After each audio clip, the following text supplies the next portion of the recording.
The people that don't stop trying are the ones that make an impact in this world. And the people that try to stop you are the ones that the people forget. Hey guys, and welcome back to my channel. This video is gonna be like kind of all over the place. I'm very emotional right now. It's the day after Kobe passed away, one of my biggest idols. I know it sounds crazy, but you know, you just don't, when you just have someone you look up to your whole life, you just kind of think that they're like untouchable and that nothing bad can happen to them. And even though you don't know them personally, losing them is like a big deal because it's someone that you just looked up to for everything. So this one hit really different. Also, by the title of this video, I'm just going to talk to you guys about how my dad passed away and what really happened with that and during that time. And Kobe dying yesterday kind of just opened my eyes. And I'm very like, I like to live in the moment and just appreciate things that are happening right now. I believe in the universe. I believe that things happen for a reason. But him dying yesterday with his daughter, it was just something that you just can't even fathom as a human being. Everything that could have been going through his mind and whoever else was on that helicopter's mind. There was a whole family on that helicopter. You just realize you can't take life for granted and how things can change in a second. So if you guys don't know, I lost my dad. I told you guys I was adopted, and I was. And then my grandfather passed away when I was 10. So when my grandfather passed away, I wanted to meet my dad. I always known about my dad. I just didn't want to meet him because of whatever the case was at that time.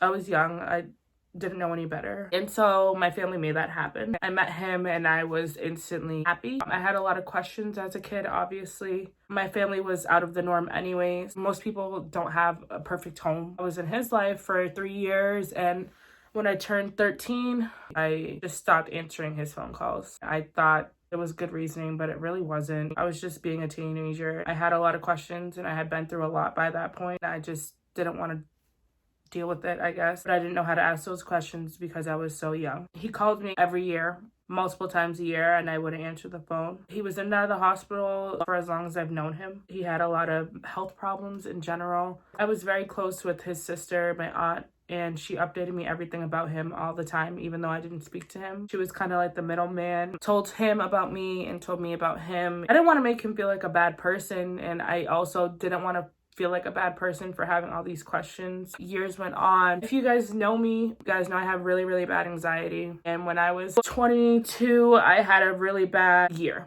There was a whole summer where I just stayed home and I couldn't walk. I couldn't go out. I couldn't do anything. Everything that I used to do, I used to go out all the time and just go on the train and just be out because I never wanted to be home and I just wanted to be alone out there. And all those things that I used to do, I couldn't do anymore. I thought I was sick, so I went to a bunch of doctors and they were like, oh, we don't know. But needless to say, it just came down to my anxiety and how bad it was affecting me. And it took over my life. If you've been through something like that, you know what I'm talking about. If you don't, I mean, you won't know until you go through something like that. My aunt and uncle were like, oh, let's make it a goal for you to just like get up and walk down the street, because I couldn't walk in a straight line. I couldn't do anything. And some people just didn't understand it. And they said that I was faking it, and like, that's something you just can't make up, and you don't know it until you go through it. I honestly just didn't know what to do anymore. I had absolutely no more hope for anything. At the beginning of 2019, I was feeling better. I was feeling happy. I was feeling motivated all the time, feeling forgiving for my biological parents for everything that has gone on. Decided just to forgive them. Understand that they're not bad people. They just couldn't take care of me. So with that being said, I finally got his number and I called him. So I found out he was back in my hometown. So we planned a time to meet up. I had a lot of questions. That day we met up, we talked for hours. I was with him for hours. Asked him a bunch of questions that I had my whole life. He answered everything. He was really sorry. I was really sorry because for years and years, he would call and I wouldn't answer the phone. I didn't want to answer the phone because I didn't want to face it. We planned to see each other again. We saw each other pretty consistently after that. He loves motorcycles, always has. He was a Buffalo Soldier. He was a security guard for New Kids on the Block. He was in the music industry his whole life. He bodyguard people his whole life. So he just knows a lot of people. When I was younger, he gave me my first organ. I'm very musically inclined and I play a lot of instruments, but when I got that organ and I taught myself how to play the piano, I don't know how to read music. I taught myself how to play all instruments that I play. I knew he loved music and we connected on that level because he played the bass. He was in a band. So like he's into music and music was everything to him really, and his bike. As time went on, after I reconnected with him in 2019, we just saw each other a lot. I would see him on his motorcycle driving by. I would text him. We would call each other. He would leave me messages. I have voicemail. Hey, baby. It's Daddy. Sorry I missed your message. Give me a call when you get a chance. Love you, Dad. I have 7 other brothers and sisters. That's a whole story within itself, and I'm going to make a video about that. He loved his kids. Everybody I met when I was with him knew about me, and I didn't know about them. Knew about all of us. I never really realized it until last year and until he got sick. He ended up calling me because he was going to some parade. He had his motorcycle and he ended up getting burned on his leg, and it turned into a staph infection. Now, my dad's a veteran and he was in the army. He ended up going to a veterans hospital. He had a really bad heart. So the staph infection really just affected his everything. It really just started deteriorating everything in his body. So I'm on my way to the studio to go record a song, and my producer is actually someone that my dad connected me with. He was really, really close with my dad. He was really just like a second dad to him. I got a call from my aunt saying I needed to go to the hospital. She really didn't give me more information other than that. So I called my producer and I'm like, hey, like dad's really sick. We need to go to the hospital. Like I'm on my way to you, but let's just meet at the hospital. So we rushed to the hospital. I had visited him before in the hospital while he was there, so like I could see he was sick. He was he got really skinny, and my dad was very big at one point, but he literally was so skinny. He looked like a skeleton. And we got to the hospital and we had realized he had made the decision that he wanted to stop having treatment because he had found out that he was going to have to live on a bag for the rest of his life to keep his heart beating, and he wouldn't be able to do the things that he always wanted to do and that he loved that kept him going. And we called the family. I called my brothers and sisters. We all were there. At night, he was the happiest he was and the entire time he was in the hospital. You know, he was done. He didn't want to live his life like that, and I don't blame him because he's a very lovable guy. He's very out there. You try to find the good in people. You try to give them the benefit of the doubt. You try to do those things. He just lights up the room. His eyes, his everything. He was just the happiest he was because he knew he didn't have to do this anymore. So that place I used to work at, like I said in my last video, it wasn't a supportive place for me at all when I was going through any of this, because I took care of my dad the final 2 weeks that he was alive. I needed to get things done with my brother. We had stuff to do. We needed to help him. We needed to get everything prepared, the funeral prepared. And it is so crazy because I sat with him every day and he was planning his own funeral. It sounds crazy because I was going through so much at that time. I didn't really take it in and until now I'm talking about it out loud, and I'm like, I really had to do so much and I was dealing with so much bullshit. My job wasn't supportive. As a human being, you would think that you would support someone that works for you. It was just a battle. And I even got threatened by my boss that she was trying to fire me. Everybody that I talked to afterwards was like, she knew she messed up. She shouldn't have said that. Same person was just like, you know, I've had people who worked here who had miscarriages and they were still able to come to work and all this stuff. Comparing someone's situation to somebody else's situation is just so messed up in general. And then that other lady was the one that started a rumor saying I just met my dad that year, saying it to other staff, like making everything worse than what it needed to be, instead of just supporting someone. I'm thinking back and it's like, I didn't have to deal with any of that. I was in the hospital calling my job and emailing my boss and no response. And I didn't need to deal with that. And everybody in the hospital was telling me like, screw them. Like, if they can't support you during something like this, like that's their problem. They're going to have to live with that. As a person, I'm like, I love my job. I need to communicate with them. I need to tell them. And like, if they're not answering, I need to go there in person. I went there in person. I didn't need to deal with any of that. And I need to do what I need to do for my family. I was at the hospital every day and I helped him plan his funeral and I helped him get our family and all my brothers and sisters there.